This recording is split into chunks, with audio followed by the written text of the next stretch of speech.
Hey, welcome back to Talk Gnosis, the web's only podcast and YouTube show about esoteric religions, spirituality, Gnosticism, magic, the occult, mysticism, meditation, and whatever else we feel like talking about. Are we really the only? I think so. So- Yeah, I haven't checked. Oh, okay. I like to know about my colleagues' the scholarship. Yeah, it's always good to hear to get that kind of verification around here. Yeah, I'll look into it, but I'm pretty sure we're the first and the only. I'm Deacon Jonathan Stewart, live from Nova Scotia, currently in quarantine. That wonderful voice that you heard and the person next to me on screen, if you're watching this on YouTube, is Bishop Lady Peterson, live from Chicago. I am Bishop. still alive. Yep. I am Still, yeah. We're all That still should be alive, the and new that intro. is turning into a real achievement. Exactly. Still alive from Chicago, still alive from Nova Scotia, and now still alive. We have the futurist 12 years in the future. We got Bishop Tim Mansfield. I can't remember which order it's supposed to go. Hopefully you talk Gnosis heads. I haven't thought of a good name for our fans yet, but hopefully you Gnostic heads out there are probably quite familiar with Bishop Tim. This is his, I think, 5th time on the show. He's very popular. Yeah, 4th? Yes, exactly. Extremely popular. Today we have a very exciting topic, integral theory, not to be confused with integralism, which turns out is a right-wing Catholic theory that the Catholic Church should run government. So very different. Not that. Yep. Yeah. Yes. Yeah, might be something to do a show on at some point. Yes, Yeah, exactly. sure. And there is a bunch of trad calves tuning in right now who are very disappointed. So sorry about that, but please donate to our Patreon, Hey, and we'll. If it's not a key, it's not a clue that they got a girl bishop on here. Yes. Ought to be a clue that they may be tuned into the wrong channel, but we'll work on those keywords in the future. Precisely. So, integral theory. Bishop Tim, we've talked about integral theory before. I've been hearing about it for as long as I've been involved with spirituality. I still have no idea what it is. I don't understand. Please help me to understand. Help us all. Help us, Bishop Tim. So, it's not weird that you don't understand. I mean, it is. I was into integral theory for several years before I got involved in the AJC. So what is kind of weird, in a way, is that for the entire time that I've been with the church, I've never done a conclave talk about it. I've never written anything about it.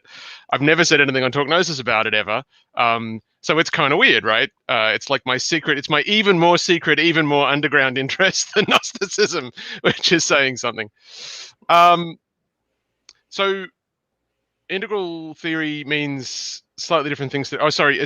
Not only is it not a traditional Catholic thing, it's also not. We're not talking about the mathematical theory of how to handle increasing functions. It's not that either. A lot of people associate the term integral in this sense with an American writer called Ken Wilber. And that's certainly kind of how it's become very well known in the last decade or so. But I think it's useful to trace the history and the heritage of the concept of an integral stage or an integral phase or an integral movement further back into the early 20th century, because there's a kind of a heritage to it, and that kind of helps ground it and make it a little less. It's still pretty peculiar, but a little less peculiar than it might otherwise seem. So, integral as a term in this sense means a way of looking at the world and trying to make sense of things that accounts for all the different realms of knowledge, all the different senses of investigation, all the different ways of understanding self, community, culture, nature, etc. Right? So sometimes that turns into a kind of theory of everything kind of idea. It doesn't need to be necessarily a theory exactly. It's more a perspective on how to look at the world. Wilber wrote a paper a while ago that I've found helpful because it steps back from his actual. He's got a kind of a fairly specific theory, more accurately a meta theory, because it's a theory about theories. called Arkwell that he's been talking about and writing about for a bunch of years. But to kind of step back from his specific meta theory, he has this nice paper that talks about 3 principles that are helpful for an integral approach. And I think that's a good way to come about it. So if what you're trying to do is try to make sense of, in the realm of spirituality, various people make claims about, let's take something as comparatively simple and as comparatively well understood as meditation. Okay? If you're a Buddhist, then your tradition will make specific claims about what the right kind of meditation is, what the outcome of meditation is intended to be, what happens to you when you meditate, what stages that meditation might go through, how you are to go about doing it, and so on. Okay? If you're a Christian and you're grounded in, say, a Benedictine tradition, maybe you're a Trappist monk or nun, so you're grounded in a specific tradition of meditation in the Trappist tradition, your tradition will also make a whole bunch of claims, and those claims might not be the same as, there's similarities, but they're not exactly the same as the Buddhist tradition. So given that you seem to be doing more or less the same thing, and you're trying to bring these two, so a Trappist nun and a Buddhist monk sit down together over dinner at a conference at the Parliament of Religions or something, and they start talking about meditation, and there's a bunch of things that they're saying that are similar and a bunch of things that are different. What is one to do? How do you make sense of that? Okay, so that's a certain dimension of it. But with meditation, it gets broader than that. So these days, neurologists make a whole bunch of claims about meditation and what it is and what it isn't and what it means and what it does to you and which things are significant and what's the best way to go about doing it. Physicists make a whole bunch of claims about meditation, right? Regular medical doctors will make a whole bunch of claims about meditation. These days, psychologists make a whole bunch of claims about meditation. And some of the things that a Buddhist monk might think are significant, a psychologist might not, or a neurologist might not. Some claims try to override other claims. So just in this one thing, there's all these different realms of investigation that are trying to make sense of what goes on in this human activity we call meditation. Of those things, what are significant, what are meaningful, and what should be paying attention to. So what do we do about that, right? So what I've just said about meditation is true of pretty much anything, right? All over human activity, we've got different disciplines and fields trying to make sense of everything. We've got different traditions that are coming into encounter with each other and trying to make sense of each other and trying to make sense of themselves when seeing themselves reflected back from each other, right? Christians trying to make sense of themselves with respect to Islam, Muslims trying to make sense of themselves with respect to Christianity, and Buddhism and Judaism and Jainism and Sikhism and whatever, right? So that encounter isn't new. And there are older ways to try to make sense of things. There's the old, there's many paths, but they all lead up the same mountain to the same peak. Many paths, but a single truth. And that is useful to a point, but a couple of hundred years of trying to look at what these encounters mean, just in spirituality, shows that I think those sorts of aphorisms are sweet, but not particularly helpful in terms of trying to understand how things connect to each other. Right. So integral as a broad inquiry is what do we do about that? How do we make sense of it? So Wilber's got 3 essential principles that he says he thinks are helpful. One is non-exclusion, which is that if you've got 2 things, you shouldn't just write one thing over with the other thing and say, we're right, they're wrong. Okay, so it's the basic principle that there's some truth to everyone's deal. Okay, so you can't just say, you can't adopt an exclusive. Exclusion is not a helpful principle for integration, fairly obviously. So you've got to have some way to put things in a comparative place to each other and work out how they connect and where they differ and which differences are significant. The second thing is it's a slightly awkward word, unfoldment. And that's the idea that things unfold in a process through time. And so sometimes when you look at things at one stage of their unfolding and things at a later stage at their unfolding, they can look quite different. And those are interesting differences because what's happening in that process is a process of development and change that's significant in the unfolding of the thing. So 20th century chemistry shares some similarities with 15th century chemistry, but greater complexity has unfolded itself in the process of understanding chemistry. Okay. Yep. And various theories have been taken up and dropped in that period. And it's important to work out kind of where you are in that sequence of the thing unfolding. So that happens, that process of unfoldment happens everywhere. It happens in individual people and cultures and disciplines and whatever. And then the third principle is enactment. Knowing stuff is great, but it's not very useful unless you know how to repeat the process of gathering that knowledge, is one aspect of it. But the other crucial aspect of enactment, and this is still quite controversial in some areas, the world isn't simply given to us. We encounter the world and we make sense of it through a process of applying our cognitive structure to it, of engaging in certain behaviors to let the world or phenomena disclose themselves to us. So the process of knowing is an active process of interaction with the world. We enact a knowledge process to discover things about the world. So that's new after Kant, right? Like that's Immanuel Kant and successors. Prior to that, we just assumed that the world's just there and we just take it in, and that's the process. But Kant's realization, and then pretty much that entire school of thought after Kant kind of accepts that the world is, our knowledge of the world is an enactive knowledge. We perform various behaviors and that helps us see, and those behaviors can be inner behaviors, cognitive behaviors, or they can be interactive behaviors. So that's how you go about doing integration, right?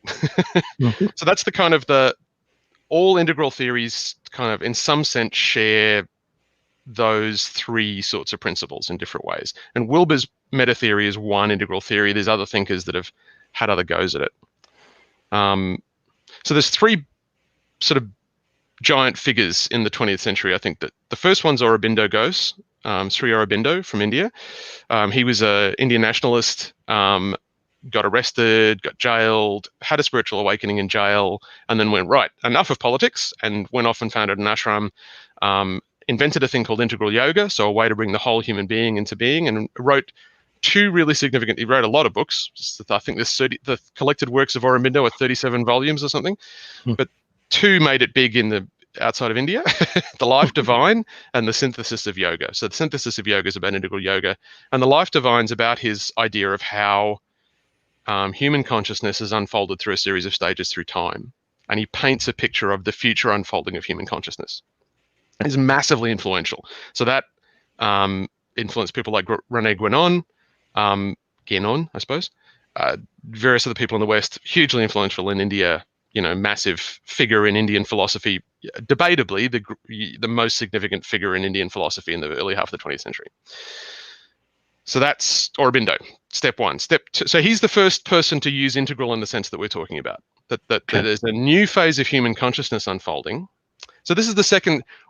One meaning of what integral means is it's this endeavor of trying to accommodate human knowledge systems. Mm-hmm. The second way that people use integral is as a different mode of consciousness that's able to not simply be embedded in its own stage of consciousness, but to be able to bring head, heart, and belly together to understanding prior stages of consciousness in an intimate and familiar way. So to have a deeper empathy with everyone, no matter what stage of consciousness they're at, which is that's the sense in which Aurobindo really initiates it. So he's followed by a European called John Gebser, who was born in, at the time, Imperial Germany, but what's now Poland, in 1905. So he's had a fascinating life, traveled all over the place, met lots of people, wrote more than a dozen books, but he has one big hit outside of Germany, and that's Ursprung und Gegenwart, which is translated in English as The Ever-Present Origin, which is legendarily beautiful and difficult as a book. So Gebser's really responsible for talking about integral as a cultural stage that from his point of view, so he's writing most of his significant stuff is mid-century, 20th century, sort of 1940 through 1960. He died in 1973. So he's painting integral. A lot of his concerns are about not so much the development of the individual, but the cultural and social development of peoples and the stages that we go through in terms of understanding the world. So he's the first person to kind of say, so we sort of begin, human consciousness begins at an archaic stage, pre-linguistic archaic stage. With the acquisition of language, it moves to a magical stage where we understand that we've got a relation to the world, but our relation to the world isn't primarily our understanding of agency is this kind of oblique kind of understanding of agency. I'm not going to explain this very clearly because I find Gebser quite hard. Magic stage followed by the mythic stage, which is largely about stories, gathering together, unity, stuff like that. Let's all, follow the same myth and it's all good. So both the archaic, the magic, and the mythic stage, Gebser talks about as unperspectival. So it's prior to the discovery of perspective, we haven't really understood three-dimensional space yet. And then something remarkable happens. He traces it to a poem by Petrarch, kind of standing on a mountain and looking out and kind of seeing depth almost for the first time. So there's a moment in European art where before it, everything is flat, and then after it, people start painting and drawing with perspective, as though depth suddenly becomes visible to them. They suddenly start seeing in a different way. So that's the emergence of the mental rational structure in human consciousness. So Gebser's talking about, I'm falling into a common error and talking about these as stages of unfolding. He's talking about it as structures of consciousness that are growing in an individual human being and in culture, kind of as one kind of metaphysical object, if you like. So the mental rational stage is what we've known, really. That's European culture, Western culture, if you like, and everywhere else, right? Like it's kind of growing universally all over the world over a similar period, from sort of 1500 through to now. So Gebser foreshadows in the mid-20th century the development of something he calls the integral stage.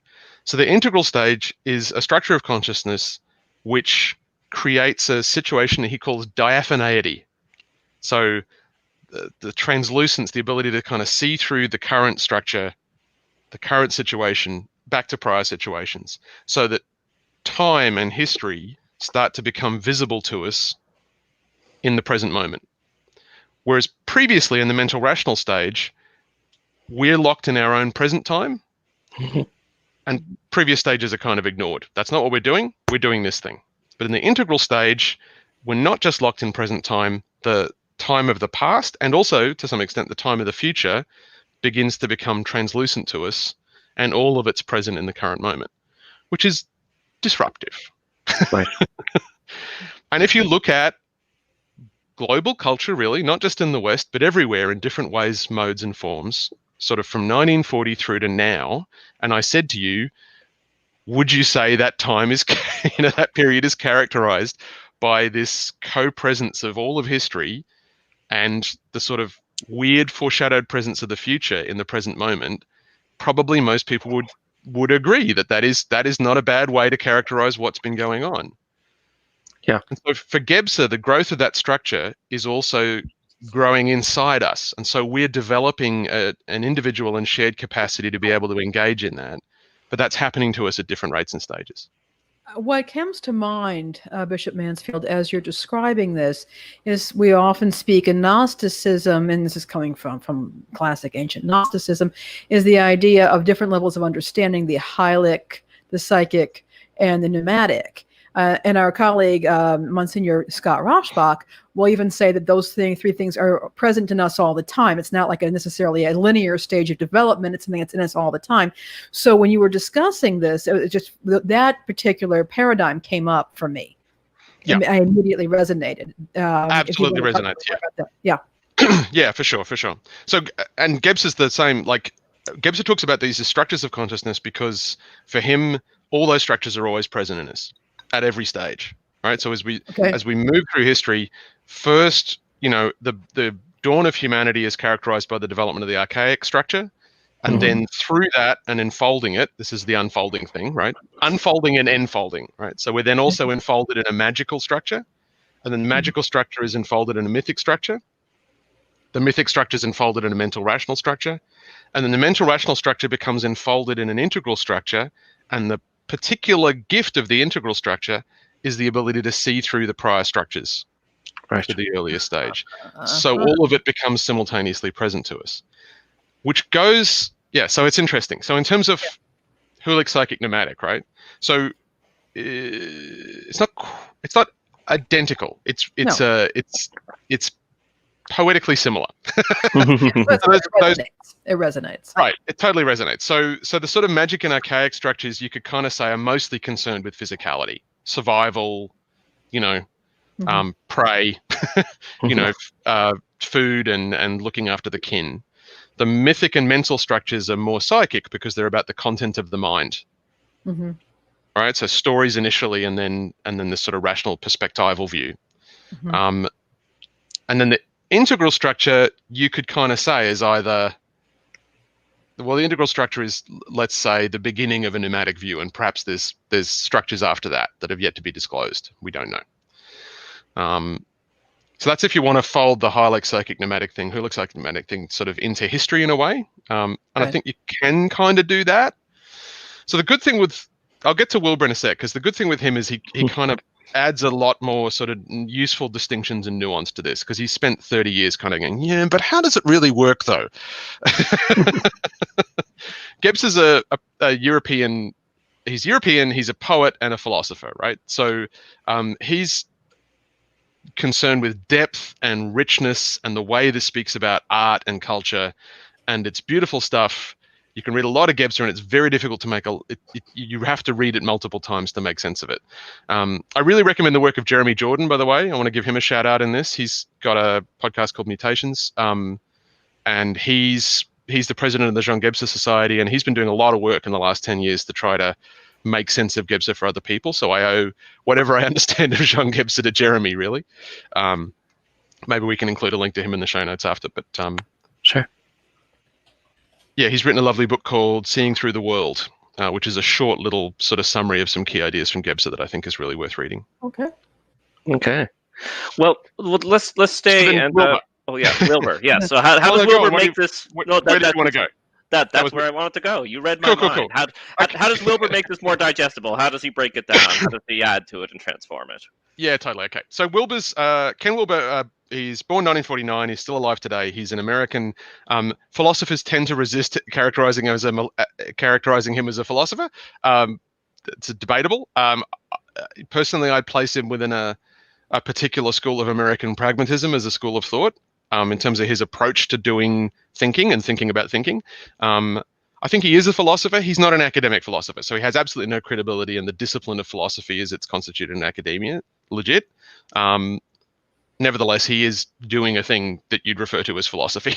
He's thinking about thinking and how we make sense of the world. So I guess professional philosophers would probably argue he's just not doing it very well, but that's a matter of opinion. It's undeniable, though, that he's been writing since the early 70s, initially in kind of spiritual stuff, then transpersonal psychology, spent quite a while writing sort of within the discipline of transpersonal psychology. And then in 95, he released a book, big fat book called Sex, Ecology and Spirituality, which is a cracker of a title, you got to admit. And it's really good for holding doors open. Well, in multiple senses. It's a very thick book. It's a very thick book. But that really broke out of transpersonal psychology into because he's really saying there's stuff here not just to say about the way we think and feel and are, and not just about spirituality, but actually the whole shebang. We can start to be talking about the ways all of human consciousness, perception, and all of our endeavors all cohere in a particular way. So in that book launches this meta theory that he developed. He calls AQAL, AQAL, which there's tons of summaries of that online, and if I talk about that, we're going to be here till 1:30. So let's not do that. But he particularly pulls out. I think he particularly pulls out a little set of things that I think are helpful. One thing with respect to what you were asking, Lainey, is he pulls out the distinction between. So Gebser's talking about structures. Wilber really wants to talk about unfolding stages of development. So in the earlier works, he calls that levels and talks about it as a kind of vertical development. And he does that tactically, I think, because he takes a similar attitude to this as Jean Piaget, noting the cognitive development of children. later stages in a child's cognitive development are better. It's not to say that a child at a later stage is a better child in some way, but a child at a later stage of cognitive development is better because they're able to see the world in a more effective way than a child at an earlier stage. Most parents will agree with that. It's not that you love the older child better than you love the younger child, or that the older child is more worthwhile in some way, but their way of seeing the world. So there's that classic experiment where you take a tall thin glass and you fill it up with water, and you get a short fat glass and you pour the tall thin glass into the short fat glass, and you ask the kid which one has more water in it. And up to a certain age, kids will go, the tall thin one, obviously. And then something happens, and you do the experiment again, and they go, you're crazy. It's the same amount of water, right? So something has shifted in the child's ability to understand the world. Yeah. Something fundamental has shifted in the child's ability to understand the world. That's interesting. But what's more interesting to me is the older child is unable to recall that they ever thought another way. Right. Yeah. Yeah. And if you show them a kid responding the other way, if you show them a video of themselves responding the other way, they won't believe it's real. Well, and I think about the times and this is something that our generation has had the advantage of people who are younger than us, even more so, in that they can go back and they can see more videos of themselves as kids and their behaviors at various times. Back in the day, you might have gone back to your old diary or journal and read stuff and thinking, what was I thinking? And I think the question may also just be, what was I back then? Because there's clearly been a shift in being. Who was that person? It doesn't make any sense to me. I don't know who this person is, even though we inhabited the same body. Totally. Yeah. So it's very difficult for most of us to empathize with people that are at an earlier developmental stage than ourselves. Or even, as you say, even ourselves at an earlier developmental stage. And we find it very difficult to feel any empathy for a society as a whole that's clearly operating from an earlier stage. When we look back at our own society 100 years ago, and we look at the kinds of things that were considered virtue and wickedness at that time, it's not the same as the way we see things now. And it's very difficult for a lot of us to cope with that being real. We want to disown that earlier stage of our own society, just as I very often want to disown the kind of person I was when I was 20, because I was really irritating. So that's kind of normal. Okay, so Wilber's got a bunch of neat ideas. A lot of what he focuses his attention on is kind of sorting and categorizing other people's thinking. So, because he's making a theory about theory, right? So he's trying to understand how everything kind of pieces and fits together. And what he's interested in introducing are sets of distinctions that enable you to do that effectively while preserving those three principles of non-exclusion, unfoldment, and enactment. Okay? So there's lots. We could sit here for 5 hours and I could speak without drawing breath, and I wouldn't have got to probably to a point where you can seriously do like year-long courses on this stuff. But a couple of the key distinctions is he's got this lovely quadrant diagram. One of the great things about Wilber is the diagrams are really good. Gebser has no diagrams. Gebser merely has poetry. Wilber has diagrams, which as an IT nerd, I think I found really appealing when I first encountered his stuff.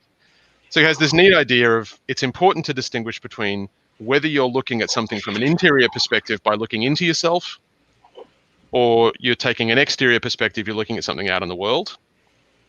And it's similarly important to be clear whether you're talking about something from an individual perspective, from me, or whether you're talking about things from a collective perspective, from us. And those are important, different perspectives on how to look at a certain thing. So to go back to meditation, this is clarifying. It kind of helps you sort out when different people are writing about different things, particularly across disciplines like what's a neurologist looking at. So if a sociologist looks at meditation, they're liable to look at it in terms of like, what does it do in terms of group cohesion and social control, right? Legit. Yeah. Fair enough. If a monk is looking, so what are they doing? They're looking at the phenomenon of meditation from a collective perspective, because they're looking at what it does to groups, and they're looking at it from an exterior point of view. They're looking at meditation from the outside. If a monk is trying to make sense of meditation, they're primarily looking at it from an individual perspective, and they're doing it introspectively. So they're looking within. If a neurologist is looking at meditation, they're putting electrodes on a person, and they're trying to understand what happens to their brain. So they're looking at an individual, but they're looking at them from an exterior perspective. And similarly, if you want to look at the role meditation is played in the formation of myth and story, say, amongst Tibetan people, then you're looking at an interior perspective because it's about their stories about themselves, but a collective view. Mm-hmm. So he's got this neat little diagram of like individual, collective, interior, exterior. And so you can kind of put things into groups depending on whether they're individual interior, individual exterior, and so on. So that's just helpful for sort of sorting things. It makes a nice little map for sorting things. And that helps you just kind of sort theories out.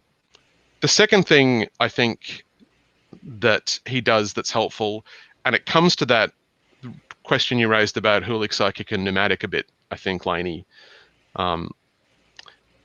distinguishing between kind of he takes Gibbs's idea of structures and kind of maps sort of unfolding stages over that idea and says that, well, there's a set of structural stages that individuals and societies move through. You can pick them and they've got similarities. If you look across different people's theories, there's lots of theories that do this stuff. And when you line the theories up, there's similarities. They don't use the same number of stages all the time necessarily. If you've studied different spiritual systems, there's lots of theories of the stages of the unfolding of human consciousness. Some have 7, some have 9, some have 3, some have 5. Doesn't all line up. They don't all use the same names. So one of Wilber's books, I think Brief History of Everything, probably Sex, Ecology and Spirituality and Integral Spirituality all have these big tables at the back where they take everyone's stage theory, line them up next to each other and kind of go, see, so that stage is kind of like that one. And this one is in between those two. And those two kind of glom together, make this one. So you can kind of make some sense of the ways they all line up. So he's kind of saying this idea of moving through developmental stages is a very widespread idea. It occurs in spiritual writing in both East and West. It occurs in modern psychology. It occurs in certain kinds of anthropological thinking.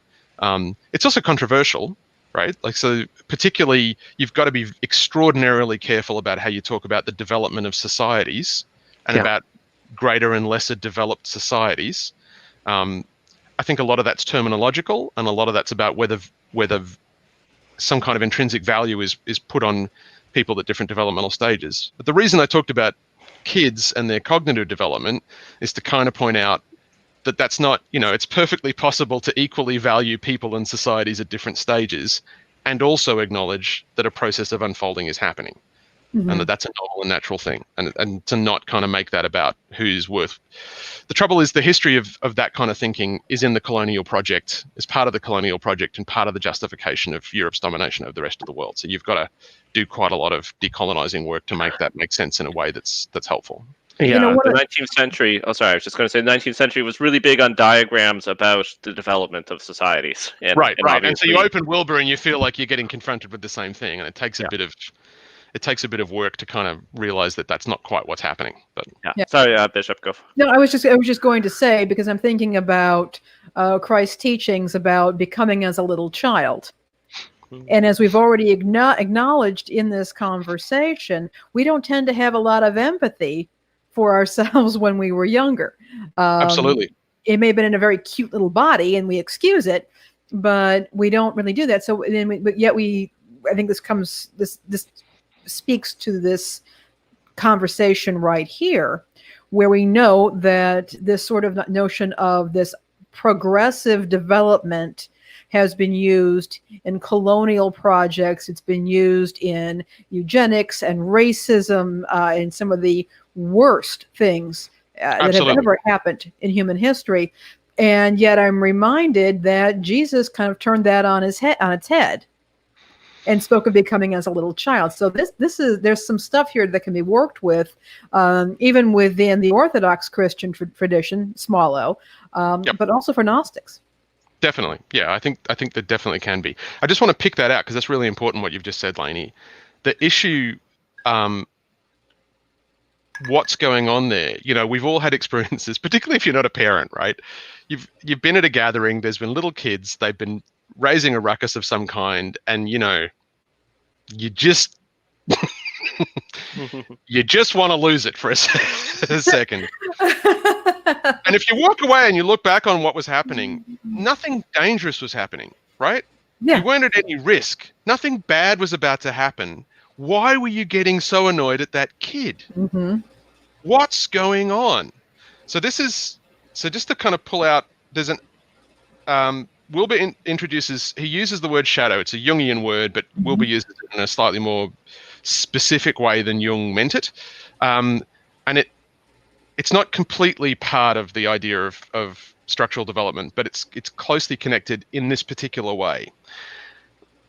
One of Wilber's things to point to, and this is kind of broadly understood in certain schools of psychology, I think, as we go through this developmental process, and I want to add for Wilber, the developmental process continues all the way to death. It's not a thing that happens to kids, and you don't get fully baked at 18 when you can vote.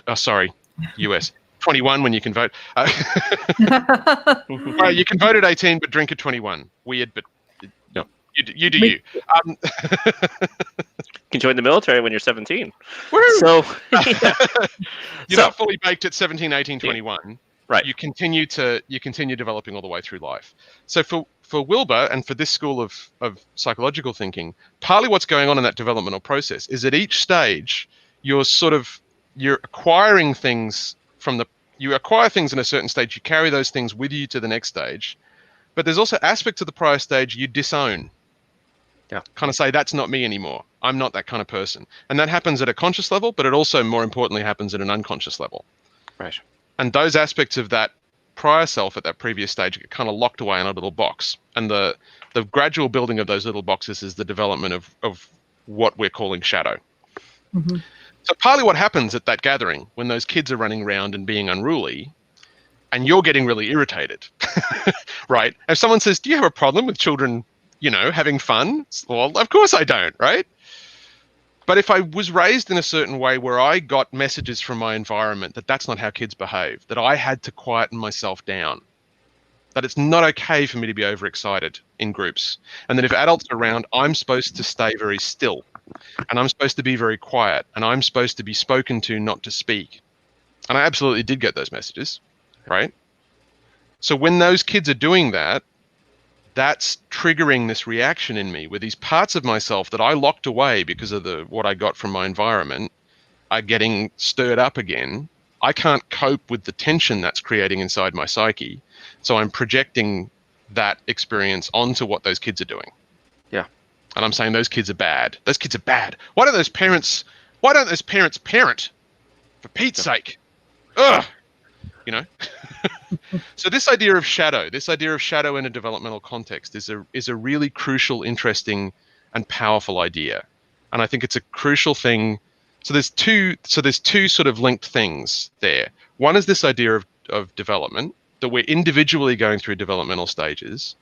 And as we collectively make sense of the world around us in going through those individual developmental stages, we're creating cultural norms and cultural understandings that we share tuned to those individual developmental stages. And that's happening. What Aurobindo and Gebser and Wilber are all kind of saying is that's all happening everywhere all at once, and it's starting to happen more quickly as we get more interconnected and we get to be able to converse with each other more globally, and we get access to more ways of seeing, being, and doing. And that's a powerful and important thing which is going on right now. So something is up. So that's big, right? Because there's so much of an undercurrent in esotericism that we're in the Kali Yuga. This is the terrible age where everything is, the ancient times were beautiful and amazing, and these terrible times, everything is debased and vile, and we're all sinking into poo. And so therefore, all one can really hope to do is to anchor oneself to a rock and not get swept away in the river of poo. I'm paraphrasing, but there's a lot of esoteric bloggers that I read that are more or less delivering some message along those lines. Yeah. So what I find powerful about this integral tradition through the 20th century is it's realistic about the complexity of what we're going through, but it's fundamentally hopeful and optimistic that there's a way to make it through it to something which is even better than the past. Okay. But not in a naive way, not in sort of just recapitulating the 50s or something. So, what are we getting?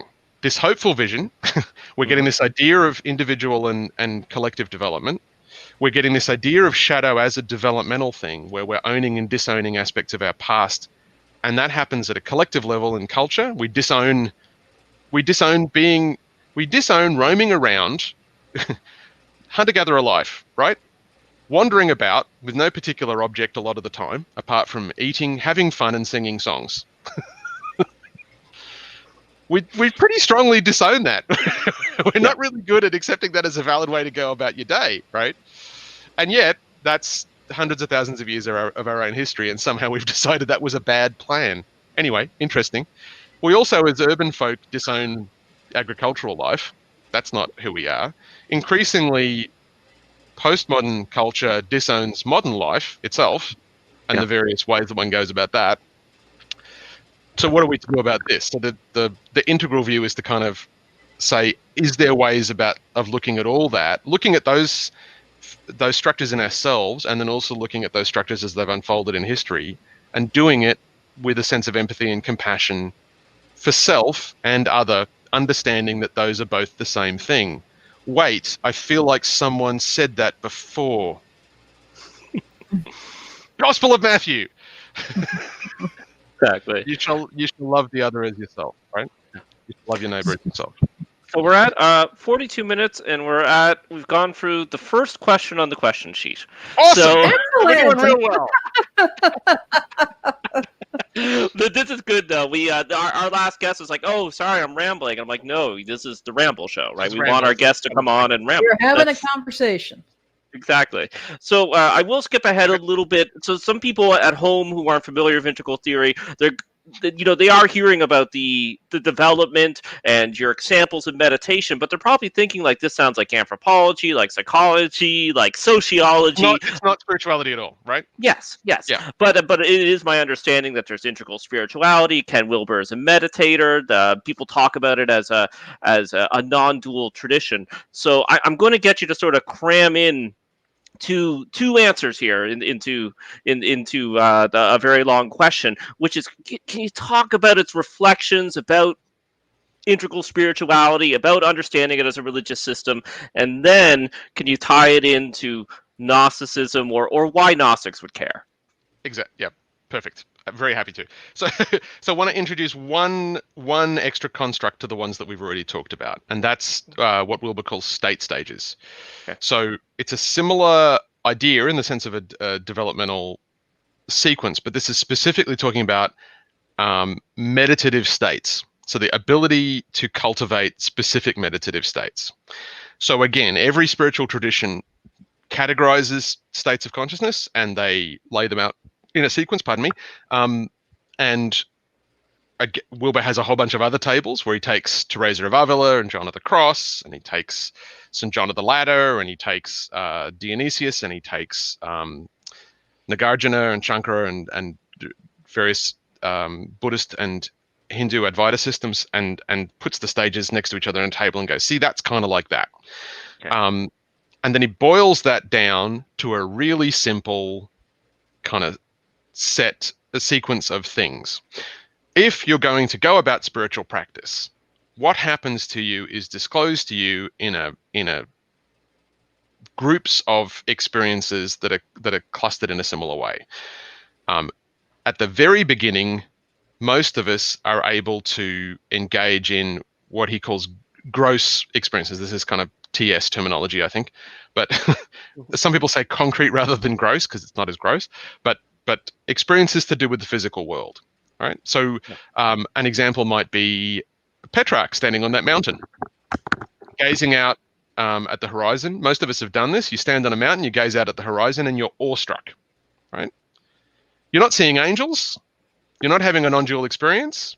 You're just awestruck with nature, which is fantastic and beautiful and an incredibly valuable, undeniably spiritual experience, right? You're awestruck with the majesty of creation. It's all through the Bible.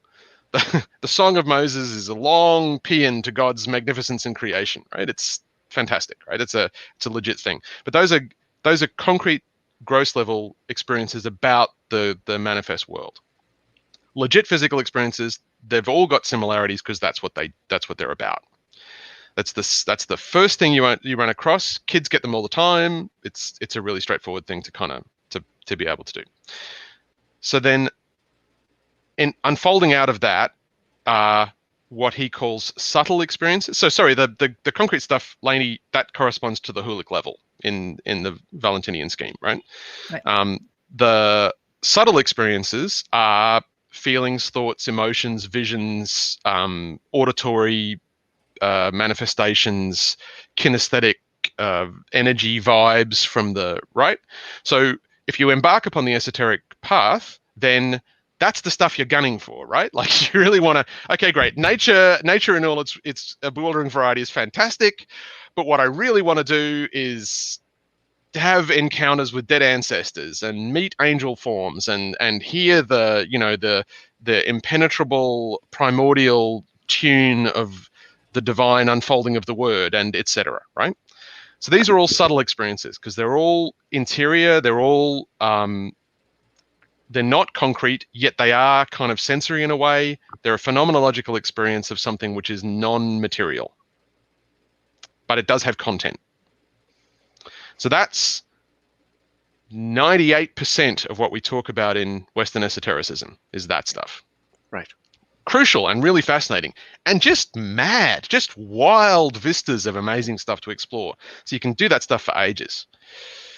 So then what unfolds out of that potentially? So in causal, and again, this is sort of TS kind of Western Hinduism kind of terminology, but and so it's a bit, I'm saying all that to kind of say gross and causal, even subtle, they're not particularly intuitive as terms, but so causal experiences are fundamentally experiences of awareness as itself, contentless space, soundless silence. All right. So this is in the West, that stuff is religious mystical stuff. This is the kind of thing that Teresa talks about in the later mansions, that John of the Cross talks about in the Ascent of Mount Carmel. Marguerite Porete talks about in the Mirror of Simple Souls. It's a lot of what Meister Eckhart talks about in some of his work. Yeah, so it's not generally what we're talking about in esotericism, although in Kabbalah, when you get to Ein Sof Or, at the kind of beyond level above the tree, that's what they're pointing to, is these kind of experiences. So causal experiences are space, awareness, and it's not characterized by content. Some people call these very subtle experiences because there's nothing there. There's just spaciousness. Right. So they're, of those three so far, they're the most difficult experiences to cultivate. It takes the longest time in meditation to get to the point where that stuff starts to reveal itself, if you're following a traditional path. There's different ways of configuring this, but so gross, subtle, causal. And then beyond causal is non-dual experiences, where that whole scheme essentially sort of collapses and begins to interpenetrate itself.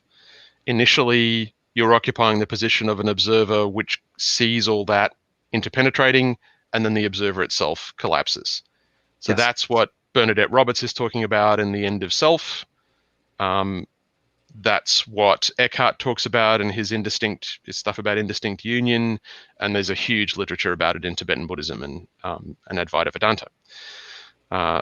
So that's useful because it's a simple scheme to kind of say, when you're looking at when people are talking about what comes out of a spiritual practice or they're discussing spiritual experiences, where does that fit, right? So if two people are talking about experiences and they're both subtle realm experiences, then that's interesting. And if one's talking about a causal experience and someone else is talking about a subtle experience, well, that's also interesting because that's tougher to get to and that's simpler to get to. Right. They're not talking from the same frame. Although sometimes people talk about subtle experiences using language that's language about causal experiences, and that can get confusing. But so that's the fourth bit, right? So unfolding of states and stages, unfolding of states and stages, the bit I'm just talking about. Shadow and developmental, unfolding developmental stages. And the fourth thing, hope. those are the kind of useful bits for me out of integral theory. Why bother when you're as esotericist, when in that stuff? Why not just dig into your tradition, do the work, practice? Great. That's exactly the right question, because yes, you should ignore all this stuff and you should just dig into the tradition. Where it was helpful for me was which tradition? Mm-hmm. Yeah. Right? How on earth do you choose? None of us gets to, if you were doing this in 900 AD in a particular village, you don't get a choice. You just got what's in front of you. You've just got whatever tradition you're born into. But we have the gift and the bafflement of having access to just walking around a large North American, Australian, Canadian, European city. You can encounter 800 years of spiritual traditions, and you can just walk in and do classes, right? And then if you add the internet, marketplace, exactly, Yes. a baffling, confusing spiritual marketplace full of awakened sages and shysters and all kinds of stuff, right? Like, it's mad. We were in a crazy time. So the first thing is you've got to find a tradition that you believe in enough that you can put your heart on, where you can actually dig in and do stuff. So that's the first thing. I think integral as a meta theory is helpful for evaluating traditions, because what you ideally want is to find yourself in a tradition which has enough completeness, so it accounts for the structural stage development, it accounts for state stage development. Right. It understands that shadow is a thing and that teachers need to take account of it, which is comparatively rare. So I wish it wasn't, but that's a whole other show. So you don't want to locate yourself in a tradition. I mean, you might be in a specific organization which really only deals with the subtle stages, with psychic phenomena. That's fine if it's a specific organization. But you want to make sure the tradition goes all the way to non-dual witnessing and beyond, right? And you want to know that there's stuff in that tradition. If you're going to put your heart into it, it's got to have enough reach. So it's got to be complete, it's got to have reach, and ideally, and this is really rare, integrality. So if the tradition or the organization that you're in understands, has some grasp of all this, and doesn't dismiss other traditions or other organizations in the same tradition simply because they're taking different points of view, but that it has an expansive view, an integral view that is able to see the place, all that, the place that everything occupies, and is able to say, so it's a big thing, and here is where it all fits, and it's all got value in place, and we're still doing this part. And we understand that we're doing part of a larger endeavor, and it's not exclusive. So that seems to me is valuable for how to evaluate where to locate yourself so that you can dig in and do stuff. Exactly. The second thing I think it's useful for is assessing teachers. Because if you're talking to a teacher and they're only able to give you an account of subtle phenomena, they're not able to give you an account of causal phenomena at least, or non-dual realization at its best, then they're only partially realized, and you have to understand that there's a point at which you need to find another teacher. You ideally want a teacher who's mature in the sense of those developmental stages. So if someone's only able to talk about my tradition, everyone else is an idiot, or my mode of teaching, all other modes of teaching are barren and stupid, right? They're at a certain developmental stage. Whereas if they're able to see themselves within a larger terrain of endeavor, that's a more mature attitude for a teacher. And you want a teacher who's integrated. You want a teacher who's done work on the disowned parts of themselves. They've done, and you can do this in different ways. Psychotherapy, it turns out, is quite popular. Israel Regardie legendarily commended psychotherapy to all esotericists, and I think he was onto something. And that's obviously borne a lot more fruit in the latter part of the 20th century and the early 21st. So there's a lot of spiritually compatible modes of psychotherapy that you can take on: psychosynthesis, transpersonal psychology, et cetera, et cetera, et cetera. There's lots of Zen teachers who are also psychotherapists, so on. There's lots of different ways you can pursue it. But you want a teacher who is aware that they have a shadow, who has at least begun working on the shadow, and is able to understand that if they're having a strong emotional reaction, that's their issue and they need to go and deal with it. Yeah. And ideally, you want them a long way down that journey. And you can tell that because they don't flip out. They don't flip out. They don't get unkind to people, though they may be, but they're also unafraid to be that kind of directly compassionate, you need to look at this. I'm not saying that because I'm angry, and you can tell that. I'm saying that because I'm unafraid of your reaction. Yes. If your teacher's unable to do that, they're not great at teaching. Yeah. Exactly. That's a very high bar. There's not very many people that can do that. They need to go Bishop, to podcasting instead. And yes, yeah, precisely. Bishop Tim, we're actually at our limit. So very we've last reached our limit. three things: evaluating tradition, assessing your teacher, and getting a reflection of what the wholeness of yourself might look like. Okay. So having a picture of, like, I shouldn't cease the journey until I'm able to encompass this in my whole being, because that map tells you, as far as we understand it at the moment, how far can a human being go. Yeah. So as a goal state. Thank you. Okay. So this is actually good that there's a lot left unsaid, because that means we get to do a sequel show. So we get to have you on for the 5th time, and we'll do Integral Theory Part 2 someday. And everybody at home, if you want to help make that happen, check out patreon.com/Gnostic. Your generous donations literally allow us to do the show. We can't do it without it, because we don't have any money, and we need your donations to hire the studio. 99 Perspectives, the best studio in the world. So you can sign up for as little as $1 per piece of media per month. You can also set a limit. So, we want to put out more programming. Bishop Laney and I are intending to blog.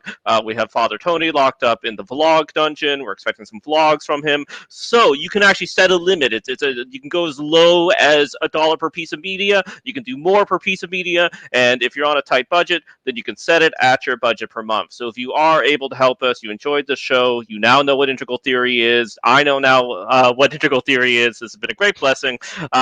Please help us spread the light of Gnosis through patreon.com/Gnostic.